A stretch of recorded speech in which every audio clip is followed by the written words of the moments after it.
Salut les amis, bientôt l'été, aujourd'hui on se rapproche, on avance, les températures commencent à augmenter, on s'en sort plutôt pas mal. Nous ici en tout cas dans le Var il commence à faire pas mal chaud et on profite vachement du soleil et ça c'est vraiment un point positif. Aujourd'hui alors on va vous présenter une recette autour de la fraise parce que la fraise je trouve c'est un symbole de l'été même si elles vont à peine commencer à arriver sur le marché. En tout cas c'est une recette de panna cotta. Une panna cotta donc à la fraise, un petit peu spéciale, vous allez voir qu'elle a 3 étages notre panna cotta, 3 couleurs, 3 teintes différentes et c'est ce qui la rend vraiment magnifique. Alors, si tu es prêt, si tu es fan de cette recette, n'hésite pas à lâcher un petit pouce bleu, ça me ferait énormément plaisir. Et en tout cas, sans plus tarder, voici la recette.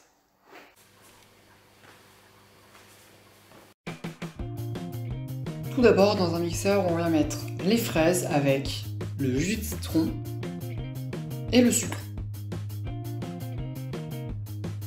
On vient mixer le tout jusqu'à avoir un beau liquide bien coloré, bien lisse et surtout sans morceaux de fraises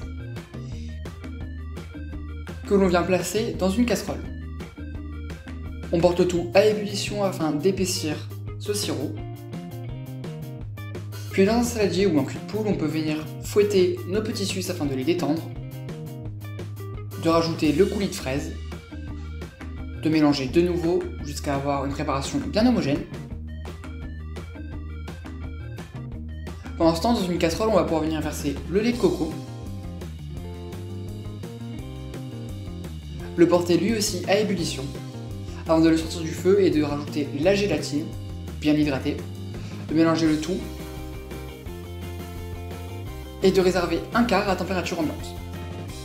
Les 3 autres quarts, vous allez pouvoir les incorporer dans notre préparation précédente, avec le coulis de fraise, et mélanger le tout afin d'avoir une préparation bien homogène. On place ça dans des verrines que l'on remplit aux 3 quarts de leur hauteur, et que l'on va venir placer au réfrigérateur durant minimum 6 heures, afin que le tout gélifie. On placera alors le reste du lait de coco, c'est-à-dire le quart qu'on a réservé, dans nos verrines, par-dessus donc la couche rose, puis on reviendra mettre nos verrines au réfrigérateur durant 2 heures.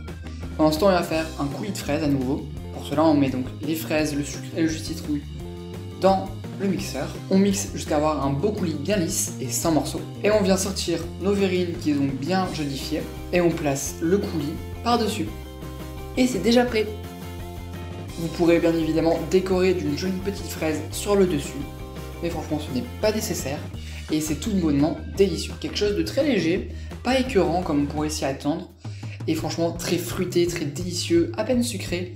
Nous on a adoré, ça fait vraiment de quoi faire un bon dessert, quelque chose pour se régaler. Je vous recommande vivement cette recette qui annonce déjà bel et bien un maléfique été.